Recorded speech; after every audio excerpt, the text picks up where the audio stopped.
ভোগ খেতে বসে গেছি। ভোগে প্রথমেই ছিল পোলাও, তারপরে অন্নভোগ, ডাল, খিচুড়ি, একটা পাঁচমিশালি তরকারি, বেগুনি গরম গরম, তারপরে চাটনি, চাটনি ছিল, পাঁপড় ছিল, পায়েস ছিল পরমান্ন, যেটা ছাড়া অসম্পূর্ণ। তো ভোগ খেয়ে খুব ভালো লাগলো। আর এইভাবে ভোগ খেয়ে আমরা বেরিয়ে এলাম এবং মেন মন্দিরে, মানে স্বপ্নাদিষ্ট যে মায়ের মন্দির, আদ্যামায়ের মন্দির, সেখানে এলাম। দরজা যদিও বন্ধ ছিল, কারণ ৪টের আগে খুলবে না। তো আমরা এমনি প্রণাম, বাইরের থেকে প্রণাম করে মায়ের আশীর্বাদ নিয়ে এগিয়ে গেলাম। আর এর ঠিক পাশেই আছে নাথ মন্দির। বহু মানুষ সেখানে বসে বিশ্রাম নেয় এবং মায়ের যে আরতি হয়, ৪টের পর খোলার পর সন্ধ্যেবেলায় আরতি হয়। তো সবাই ওখান থেকে আরতি দেখে মায়ের।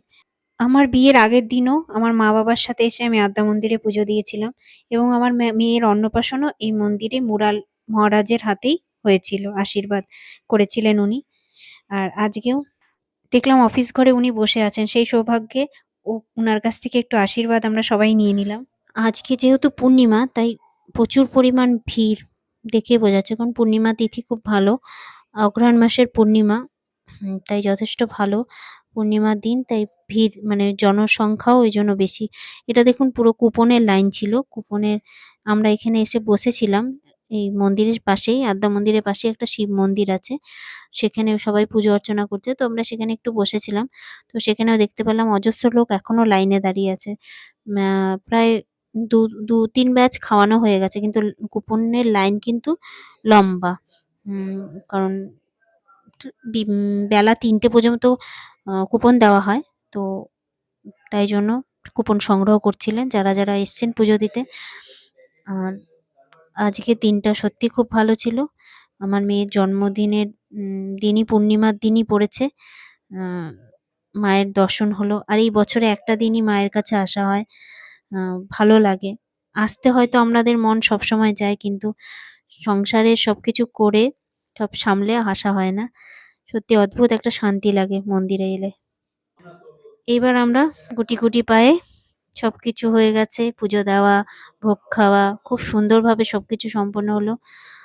এইবারে আমরা চলে যাচ্ছিলাম বাড়ির পথে। উম বাড়ির দিকে যাচ্ছিলাম। তো আ পেরিয়ে যাচ্ছিলাম। তো মাকে পেরোনোর সময় একবার প্রণাম করলাম। প্রণাম করে, যদিও মায়ের মন্দিরের দরজা বন্ধ হয়ে গেছিল। আবার বিকেল বেলায় খুলবে ৪টের পর। তো তবুও বাইরের থেকে একবার প্রণাম করে আমরা বেরিয়ে পড়লাম। আমরা বাড়ি চলে এসেছিলাম। তো ট্রেনও পেয়ে গেছি। স্টেশনে এসেই সঙ্গেই ট্রেন পেয়ে গেছি। তো আজকে ১ম থেকে সবকিছু ভালো। শেষটাও ভালো হলো। মানে ভয় পাচ্ছিলাম ট্রেন কতক্ষণ বসে থাকতে হবে, না ট্রেন পেয়ে গেছি। এবারে চলুন বাড়ি চলি। আবার তো বাড়িতে গিয়ে একটু রেস্ট করার পরেই হচ্ছে বিয়েবাড়ি। সকালে বলেছিলাম বিয়েবাড়ি আছে আজ রাতে। আমি অলমোস্ট পুরো রেডি, সবাই আমরা রেডি হয়ে গেছি। আমরা এখন যাবো বিয়েবাড়ি। তাহলে লেটস বিয়েবাড়ি। বিয়েবাড়িতে চলে এসেছি। বিয়েবাড়িতে এসে খাচ্ছিলাম চিকেন পকোড়া। আর আজকে প্রচণ্ড ঠান্ডা ছিল।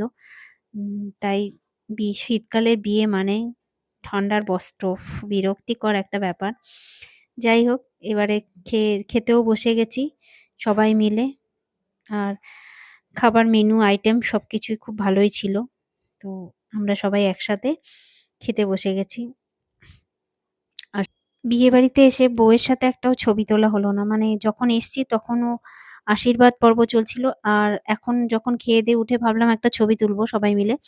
কিন্তু এখনো দেখছি মেয়েকে, মানে আরকি বিয়ে-টিয়ে সম্পূর্ণ হয়ে গেছে। তখন সবাই আরকি আছে, ওকে বেশ একটু রেস্ট নিচ্ছিল, সবাই গল্প করছিল। তো ভাবলাম ডিস্টার্ব করাটা ঠিক হবে না। দেখুন কতটা ভিড়ও হয়ে আছে মেয়ের আরকি বর-কনে যেই রুমে আছে। তো অজ্ঞতা সেভাবে চলে আসতে হলো ছবি না তুলে। মনের আশা মনেতে নিয়ে আমরা সবাই মিলে ছবি তুলে চলে এলাম। এইভাবে করেই পুরো দিনটা খুব সুন্দর করে কাটলো। আর ভালো লাগলে ভিডিওটা অবশ্যই লাইক, শেয়ার, সাবস্ক্রাইব করার অনুরোধ রইলো। ভালো থাকবেন, সুস্থ থাকবেন। আবার দেখা হবে পরবর্তী অন্য কোনো একটা ব্লগে। আজকে তাহলে আসছি, টাটা।